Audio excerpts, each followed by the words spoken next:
That's why my content lasts longer. Whole chat in this Hey, Mr. Forsen, check out this Minecraft speedrunning video. It may help your speedrunning. Hello, you absolute legends. If you know anything about Minecraft speedrunning, you'll know that the world's fastest runs can often depend on a fair amount of luck. There are 281 trillion... Wait, we watched a video of this guy. Who was the guy? Obviously... Was he the guy that was analyzing the dream cheat thingy-majiggy? Meditation is a practice where an individual uses a technique, such as mindfulness or focusing the mind on a particular object or thought, to train attention and awareness, and achieve an emotionally calm and stable mind from Forsen groups. I guess, yeah, that's one definition, yeah.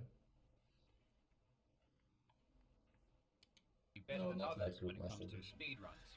But what would an ideal seed actually look like? What would happen if all of these stars aligned and everything you needed was right there for the taking? In this video we are going to theorycraft what a perfect Minecraft speedrun might look like, and what kind of new world record would that produce. In the set seed category where players... I theorycraft that it contains a broken portal that is completable with golden carrots, golden pickaxe, and obsidian. I don't know what the cap is. There's probably a cap to how many obsidians can be in a broken portal chest. I don't know what the cap is. Find the best seed possible and know exactly what to do well in advance. The world record is 2 minutes and 23 seconds. But trust me, this just isn't realistic when we are talking about the random seed category. In set seed, they use a world that has 12 eyes already placed in the end portal, so they don't even need to collect blaze rods and ender pearls. But the odds of finding such a seed is 1 in a trillion. Besides, even if I've seen worse. you happened to randomly stumble upon such a seed, you would never know, and wouldn't even be able to find the stronghold without an Eye of Ender in the first place. When considering how fast a random seed speedrun could ever go, you have to assume that people are going to play the same way they play every other seed. Players will always start by collecting iron and resources, traveling to the nether, farming enough blaze rods and ender pearls, and only then will they begin to make their way to the stronghold. The current fastest completion ever for a random Expand out, utter, expand out, utter, expand out, utter, expand out, utter, expand out, utter, expand out, utter, expand out, utter, expand out, utter, expand out, utter, expand out, utter, expand out, utter, expand out,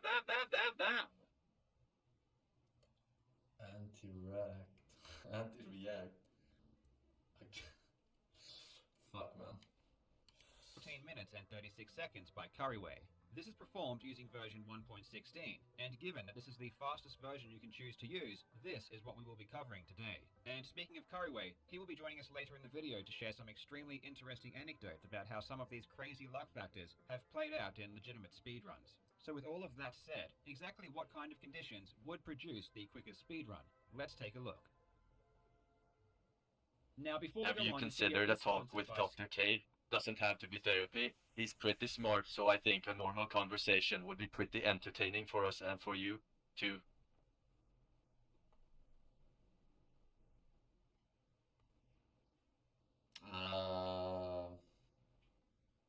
No, I haven't considered it. And I don't see what I would talk about, really.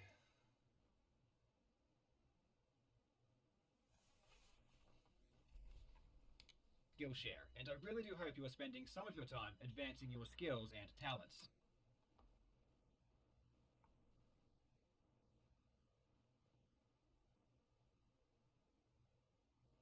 Antisocial, son.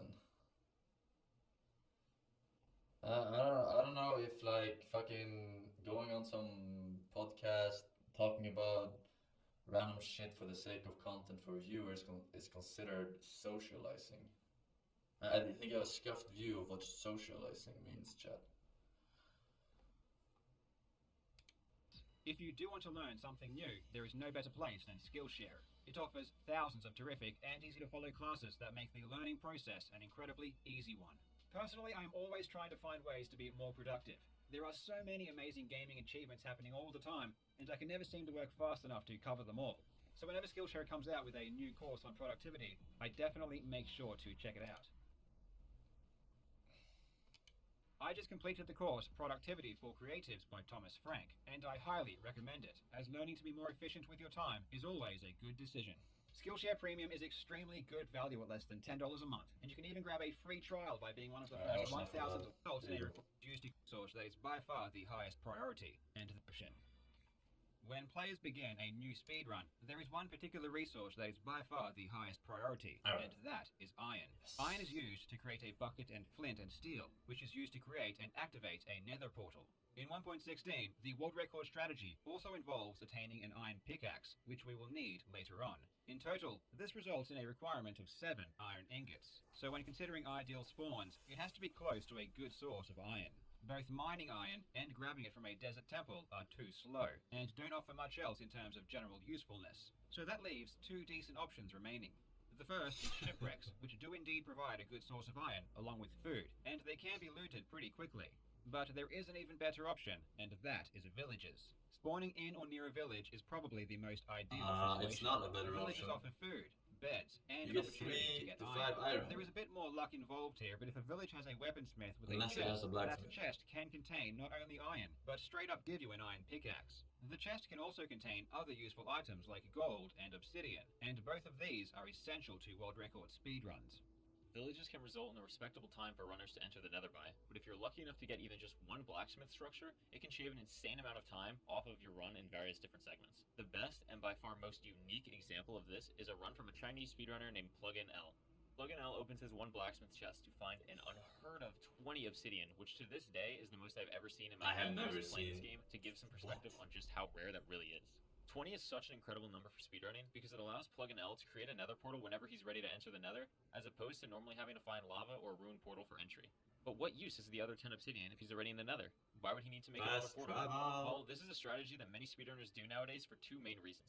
They don't have to navigate back to their original nether portal and waste time traveling backwards, and there are optimal places in the nether that you can build your second portal to maximize your chances of spawning near, or even in rare cases, in the stronghold. This can be a massive time save compared to making the travel happen Yeah, from your original portal location. So if you spawn in the nether at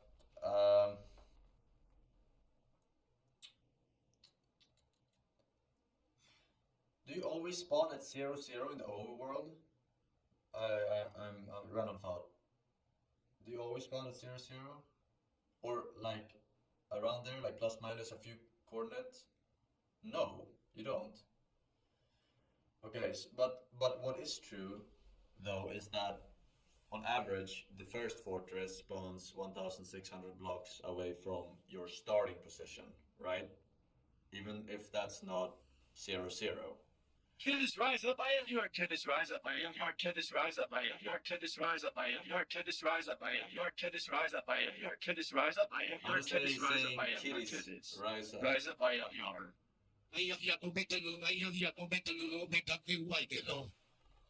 Oh, okay. So the first fortress spawns on average 1,600 away from 0, 0, but not where you start when you enter the seed for the first time. You can start at like 150 or something. Aha. Okay. So then it's very easy to calculate. You want to put the portal in the nether at 1,600. No, because the nether counts. No, sorry, not 1,600. So that's not what I meant. 200, because it's 200 times 8. But that's not what I meant either. When you enter the nether, it's not always 0, 0. Only if you are within that distance of your starting position. If you travel far already, it's gonna be another. You're not always gonna get 0, 0 in the nether. Normally doing this almost So always you have to take that requires into consideration too. Don't smash it. Okay, don't smash it. because of the large amount of obsidian you're able to find in bastion chests, but because of their blacksmith, PLUGINL will actually be able to build a second portal to randomly travel out of the nether after getting his ender pearls and blaze rods, skipping the bastion step entirely. He sets up his portal in Fuck, I wish this logo wasn't the here. chest, but because of their blacksmith, PLUGINL will actually be able to build a second portal to randomly travel out of the nether after getting his ender pearls and blaze rods, skipping the bastion step. So he's at 178. 178. We said 200 would be average. But yeah. He sets up his portal near the blaze spawner at 8 minutes 45 seconds real time, which to my knowledge is the fastest that anyone has ever used the second portal to travel out of the nether. If they had been lucky enough to have their portal put them closer to the stronghold, this run could have easily beaten my current world record, where for comparison, I left the nether in a second portal at 10 minutes 53 seconds real time, over 2 minutes behind the pace that PLUGINL was at the same point in the run. A couple of videos ago when I was discussing the dream situation, I spoke at length about the mechanics of acquiring ender pearls from piglins. Each time you give a piglin a gold ingot, there is a 4.7% chance of getting some ender pearls in return. Months ago, this was a huge pain point for speedruns, and many runs would end because they couldn't get lucky with trades. But strategies have changed a lot since then, and these days speedrunners instead rely on finding a bastion.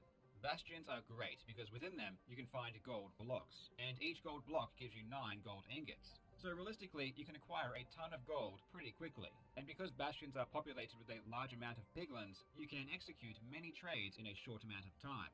Ultimately, this means that as long as you can find a bastion, the chances of getting a large amount of pearls quickly is pretty high. Trading many times also provides other useful resources as well, like obsidian, string, and fire resistance. For optimal luck, speedrunners want to see a bastion as soon as they enter the nether, so they can quickly gain access to pearls as soon as possible. Players will even get more pearls than they need, because when you throw a pearl, it will instantly teleport you to where it lands. Not only is this one of the fastest ways of traveling, but it also allows you to easily maneuver through tricky terrain. Even better than finding a bastion upon entering the nether is finding both a bastion and a fortress. Seeing both of these structures appear in your field of vision as soon as you spawn is one of the most pleasing. I've gotten this 2 days in a row. 2 days in a row, but I always saw the fortress first. I didn't see the bastion. It's so fucking annoying. So fucking annoying that I couldn't see the bastion first. Things a Minecraft speedrun. And then I end up fucking digging for gold, and then when I'm like on my way out, or I'm digging for gold, I dig the whole area, I run to a little bit to the right to find more gold to dig, and there's a fucking bastion right there. On that side. It goes without saying, the less time spent searching for any of these buildings, the better. Despite the fact that end portals can spawn with multiple eyes already populated, generally players will still collect at least 6 blaze rods. This allows you to craft 12 eyes, which is usually enough. Technically, you could risk it and get less, but at this point in the game's progression, the record isn't optimized enough for that to be a worthwhile gamble. At some point in the future though, the world record contenders will definitely begin to get 5 or maybe even 4 rods, and hope for a miracle. I think in the future, more runs, like when people are pressing the 1430 or whatever the record is right now, they're gonna stop with the bastion runs and just do insta village spawn into insta lava next to the village, and then trade like 5 gold bars and hope they get enough ice. Like you really gotta cut it. Like spawn next to a fortress, like that run. We saw a run like that, the previous world record, right? From what was his name, the Dima guy or whatever. I think those are gonna be the absolute time cutters instead of bastion plus fortress. Because in a Minecraft speedrun, your nether spawn is the first true make or break point of a good run. You just have to rely on insane RNG from gold trades rather extremely encouraging. Than the slower but 100% This actually has a term in the speedrunning community, and it's called bastion bastion. trades. You might think it's super rare, but this actually happens for runners more often than you think. Take myself as an example. This was on a run that I had almost 3 weeks ago now, where I entered the nether and immediately saw both a bastion and a fortress right next to my portal. Even though I'm entering the nether... And also, I think that the runs will be more like this, where you pause every fucking 10 seconds just to think, right? It's fucking annoying as fuck. It's like playing fucking They Are Billions and pausing. It's fucking immersion ruining as shit. But it is 100% gonna be used when you're competing for the world record seed. Around the 5 hour mark, I was able to save... Hey, Forsen. Yeah. The most important thing in speedruns isn't iron or obsidian. It's a fucking brain. Forsen. Thousands of runs and you never found it. No, I don't think. No, I don't think. No, I don't think. Oh. Good one. So much time later in this run because of how incredible this spawn was, and I actually left the nether at the 10:30 mark, 20 seconds faster than I did in my world record. This run ended up dying because when I left the nether, my second portal was unfortunately too far from the stronghold. But I still completed the run in 17 minutes 10 seconds, good enough for the 8th fastest time on the leaderboard at the time of this video. The way that structure generation works in the nether is that one structure, either a fortress or a bastion, spawns in a quadrant. The only exception to this rule is that bastions can't spawn in basalt deltas, but for some... No, not true. I've seen a bastion in basalt. I've seen it in basalt. I have seen it. 100% I've seen it. Simplicity's sake, in this example, we'll ignore that for now. Wait, what? What did Quadrant you say? fortress or a bastion spawns in a quadrant. The only exception to this rule is that bastions can't spawn in basalt deltas, but for simplicity's sake in this example, we'll ignore that for now. Quadrants are 432 by 432 blocks. Wait, what is he saying? I don't know. I'm not disagreeing. It might be that it's stretched from another biome. It's possible, but I've seen it covered from all sides in basalt. Wide for 27 by 27 Minecraft trunks. So there's Oh, he says it can? I thought he said he can't.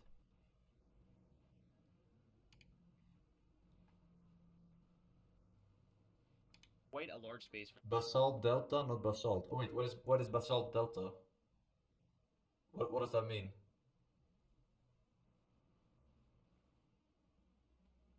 What is basalt delta? The delta of basalt?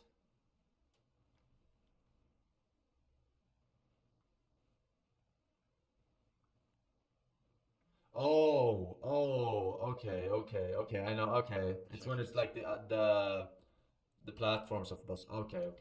and normally are far away from each other. However, if you get lucky enough, they can spawn much closer, like how mine did, and sometimes in even rarer circumstances, they can overlap into each structure. In my last video, I talked. I'm still surprised at why they don't say where the starting point of a bastion is. Or a fortress for that matter. What is the spawning point that can't stretch over to the other side? You know what I mean? Like there must be a point that cannot spawn in the other. That's considered the spawn, like the staircase, right? We know that the staircase is the spawn of the thingy, but we don't know what the fucking spawn of the fortress is. About the importance of water travel and why it is superior to traveling on land. It doesn't have to be the center. Center is the wrong word. It doesn't have to be the center of something. It has to be the spawn of something. And then it can stretch randomly in different direction. Stronghold is relatively far away from where you spawn, so optimizing In travel Fortress, is one of it's the an most intersection crucial of the aspects spawners of Minecraft. area. You mean, is it the lava well? The lava well in the fortress? Is that the spawning point? Because some people have said it, but some people say it's not. Yeah, even now. I don't know. Speedrun. But in version 1.16, everything changed, and the reason for this is the abundance of attainable obsidian in the nether. Not only can you now get obsidian from piglin trades, but you can also get it in chests located in bastions. So why is obsidian so important? Well, it allows us to create nether portals, and creating a second nether portal will give us a massive advantage. For every 1 block you travel in the nether, this equates to 8 blocks traveled in the overworld. So if you create a second nether portal 100 blocks away from your first portal, you'll appear in the overworld 800 blocks away. In order to re-enter the overworld in the ideal location, players will build their second nether portal approximately 220 meters from origin inside the 220 nether. meters. This will place them between 1700 to 1800 meters from origin in the overworld, and gives them the best chance of appearing near a stronghold. Obviously, the closer to a stronghold we are when we leave the nether, the better. And it's pretty crazy how lucky some players have been. We have seen runs of people literally appearing inside of the stronghold. It's definitely a rare occurrence, but it's also definitely possible, and certainly not out of the question. For any Minecraft speedrun utilizing 2 nether portal strategies, the most crucial and nerve-wracking element in my opinion is how far away the stronghold is once you go back to the overworld. It's one of the last deciding factors on if a run is going to be on good pace or not, and if you have to end up traveling far in the overworld, it can derail everything that you've just worked for. But you know what's better than having to worry about any of that? How about just spawning directly into the stronghold? This is unbelievably rare, and I've only seen it happen to one runner, Real Benex. Benex had an incredible blacksmith chest early in the run where he grabbed 18 obsidian and used the 2 blacksmith lava at the bottom of his portal so he could still enter the nether with 10 obsidian, a very similar situation to Plug and L that we talked about earlier. After collecting his blaze rods, Benex decides to build his second portal right near to his blaze spawner, and to his amazement, spawns in the middle of the stronghold, intersecting a ravine. Although this is amazing, there is still one small problem. Fuck, what is Instead this of most time? cases where the runner is entering the stronghold at the starting room, Benex has no idea where he is, and has to navigate back to the starting room. That's where the other strat comes in. The pre-Forsen law strat. Where you look at the thingies. If it's flat against the wall or if it's inwards, you know? If he wants to have an easier time finding the portal room, as it's much more consistent to find from the starting staircase in the stronghold. That's why even though this is an unbelievably lucky event, I already many forgot which one speedrunners is may which, actually by the prefer way, to spawn when it above comes an to the open doors. exposed stronghold as an ideal scenario, as you'll have an aerial view of the structure and may even be lucky enough to spot the portal room from above. The final piece of this theoretical puzzle is the fight with the Ender Dragon. In order to execute a quick kill, we need her to perch so that we can deal massive damage with beds or anchors. There are a couple of main factors that affect the chances of the dragon perching quickly. The first is the amount of crystals remaining on each of the large spikes. The smaller the number of crystals, the higher the chances of the dragon beginning her perch animation. This is why you'll often see Why aren't people picking up crossbows then? Like from the bastions. There's always crossbows and arrows. players taking out crystals using a bow.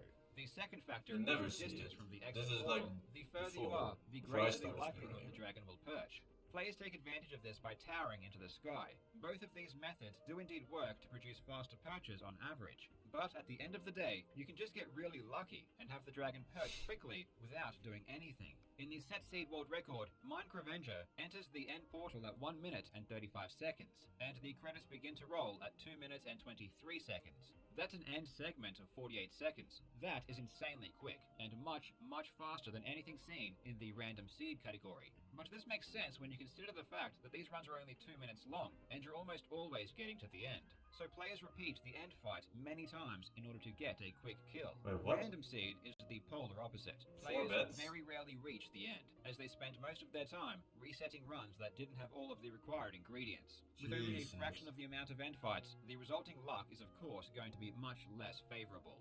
Theoretically, you could get a 48-second end, but it's probably not reasonable to expect it to ever happen, at least not for a long time. Many runs have an end fight of around 2 minutes, but the quicker runs can get a minute and a half or even lower. Everything that we've mentioned up until this point is all just to get to the final and by far most important part of any run, the final dragon perch. For those unaware, the dragon perch is when the dragon decides to slowly circle down to the player in the middle of the end, allowing the player to place beds on the top of the bedrock pillar optimally to do massive damage to the dragon and beat the game. However, there is one catch. When the dragon comes down to perch, it's almost completely up to chance. It can range from anywhere from significantly over 5 minutes to under a minute. There are of course I've things had you can over do 5 to minutes, help dude. the I had dragon fucking perch faster. 8 Most notably, minutes. what many runners do is stand far away from the bedrock pillar in the middle, which causes the dragon to perch faster. But at the end of the day, even if you're standing in the correct spot and doing everything you're supposed to do, the dragon might just not want to cooperate and can make or break an insane Minecraft speedrun. The best and most recent example of a dragon that does want to cooperate is a 15-minute, 16-second run by speedrunner hasan, which when verified will be 3rd place on the leaderboard. hasan entered the end at 14 minutes 34 seconds real time and was able to complete the game in 15 minutes 31 seconds real time, making his dragon fight one of, if not the fastest, out of the top runs on the leaderboard. Each of these individual ideal segments have been performed in real speedruns, and it truthfully is only a matter of time before someone wins Why are you wood facing? Oh. the Minecraft lottery and gets each of them in a single run.